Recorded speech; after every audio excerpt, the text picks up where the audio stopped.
Morning students, today we are going to discuss the new topic in the lipids metabolism, that is lipolysis. Lipolysis होता क्या है? Definition से पता चल रहा है आपको। लाइसिस मतलब ब्रेकडाउन। किसकी ब्रेकडाउन करनी है? हमने लिपिड्स की ब्रेकडाउन करनी है। लिपिड्स की ब्रेकडाउन, लिपिड्स की ब्रेकडाउन को लिपोलाइसिस कहते हैं। क्यों करनी है? To provide you the energy. कब एनर्जी आपको चाहिए ये वाली? जब फास्टिंग, जब आपने व्रत रखे हैं या जब आपने एक्सरसाइज करी है बहुत ज्यादा, आपको एनर्जी चाहिए उस टाइम पे। तो उस टाइम पे जो आपके स्टोर्ड फैट्स हैं एडिपोज टिश्यूज में, वो आपको एनर्जी प्रोवाइड करेंगे। किस तरह से प्रोवाइड करेंगे ये मैकेनिज्म देख लेते हैं। उससे पहले डेफिनेशन को एक बार अच्छे से दोबारा से समझ लो।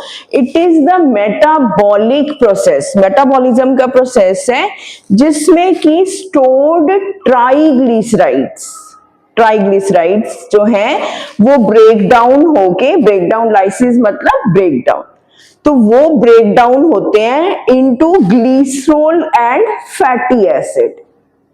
ठीक है, फैटी एसिड आपको पता है, ये आप जो भी आप अपना फैट्स लेते हो वो एनर्जी आपको ज्यादा प्रोवाइड करता है as compared to carbohydrates and proteins. ठीक है, तो फास्टिंग, स्टारवेशन और एक्सरसाइज के दौरान आपको जब एनर्जी चाहिए उस टाइम पे फैटी एसिड्स एनर्जी प्रोवाइड करेंगे। ठीक है, एक्सरसाइज के बाद फैट्स जब मेल्ट होते हैं वो एनर्जी प्रोवाइड करते हैं। सेकेंड मैकेनिज्म क्या है कि या तो ये फैटी एसिड जो है, पहला मैकेनिज्म यही है कि वो डायरेक्टली आपको फैट, आप एक्सरसाइज करोगे फैट मेल्ट होएगा, आपको एनर्जी मिलेगी। ठीक है, सेकेंड क्या है कि आप फैटी एसिड जो है कीटोन बॉडीज में कन्वर्ट हो जाएंगे, जो आपने पिछले वीडियो में देखा था कीटोलाइसिस। कीटोलाइसिस में भी यही था कि कीटोन बॉडीज ब्रेक डाउन होके एनर्जी प्रोवाइड कर रही हैं। ठीक है, तो दो मैकेनिज्म है हमारे पास, या तो फैटी एसिड फैट्स हमें एनर्जी प्रोवाइड करेंगे, या फैटी एसिड जो है कीटोन बॉडीज में कन्वर्ट होके थ्रू कीटोलाइसिस आपको एनर्जी प्रोवाइड करेंगे। पर्पस क्या है लिपोलाइसिस का? Main purpose is to provide you the energy. ठीक है, ड्यूरिंग स्टार्वेशन, एक्सरसाइज या फास्टिंग। ठीक है, अब है इसकी लोकेशन। लोकेशन कहां पे होगी? ऑब्वियसली एडिपोज टिश्यूज में। जहां जहां पे भी आपका फैट स्टोर होगा एडिपोज टिश्यू, वहां पे जहां जहां पे भी एडिपोज टिश्यू होगा, फैट स्टोर होगा, वहां पे लिपोलाइसिस वर्क करेगी through these two mechanisms to give you energy. Main purpose is to give you energy. Then regulation, कौन से दो हार्मोन्स हैं जो लिपोलाइसिस को रेगुलेट कर रहे हैं? First is insulin and second is epinephrine. Use क्या है लिपोलाइसिस का हमारी बॉडी में? To give you the energy during fasting, exercise and starvation. और कॉस्मेटिक पर्पस क्या है? मेन आपको अपनी, आजकल तो लुक्स कॉन्शियस आप लोग ज्यादा हो, है ना, तो कॉस्मेटिक पर्पस क्या है कि जो भी मोटे लोग हैं मेरे जैसे, उनको थोड़ा सा होता है कि हम पतले हो जाएं, विद इन शेप आ जाएं, तो वो क्या करते हैं, वो काइबेला का इंजेक्शन लगवा लेते हैं। ठीक है, अब यहाँ पे पर्पस में हमारा पर्पस क्या है? To decrease the localized fat. Localized fat मतलब एक पर्टिकुलर एरिया में फैट को हमने कम करना है। तो ज्यादातर लोगों के स्टमक में ही फैट डिपॉजिट होता है। कुछ लोगों के स्टमक में ज्यादा फैट है, कुछ लोगों की बाजू में ज्यादा होता है, कुछ लोगों के थाइज में फैट डिपॉजिट होता है, पर ज्यादातर स्टमक में फैट डिपॉजिट होता है।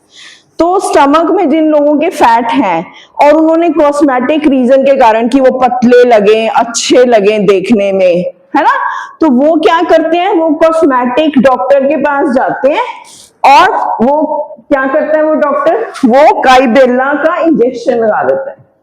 ठीक है, उससे क्या होगा, लिपोलाइसिस होगी, फैट्स जो है बर्न होके एनर्जी भी प्रोवाइड करेंगे और उस पर्टिकुलर एरिया से फैट निकल जाएगा इस इंजेक्शन के थ्रू। देन सेकेंड प्रोसीजर जो वो कॉस्मेटिक सर्जरी वाले क्या करते हैं, लेजर ट्रीटमेंट करते हैं। लेजर ट्रीटमेंट के थ्रू वो लेजर रेज पास करते हैं और वो फैट आपका मेल्ट हो जाता है। ठीक है, कॉस्मेटिक पर्पस दोनों में हमारा यही है, to reduce the localized fat, जो पर्टिकुलर एरियाज में फैट जमा हुआ है। तो पहला है इंजेक्शन के थ्रू, काइबेला का injection, second is laser treatment.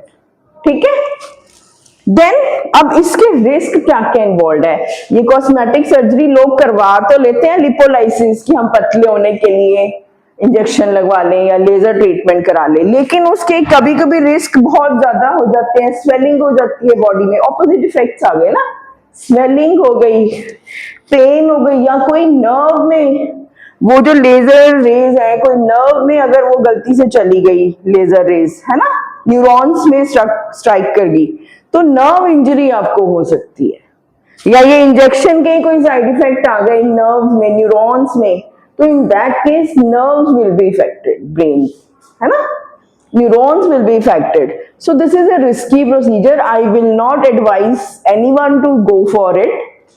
क्योंकि एक्सरसाइज करो, नेचुरल तरीके से पतले हो, वो अपना लाइफस्टाइल चेंज करो, डाइट अच्छी लो, एक्सरसाइज से पतले हो, वो is much better than all these costly procedures which are risky also.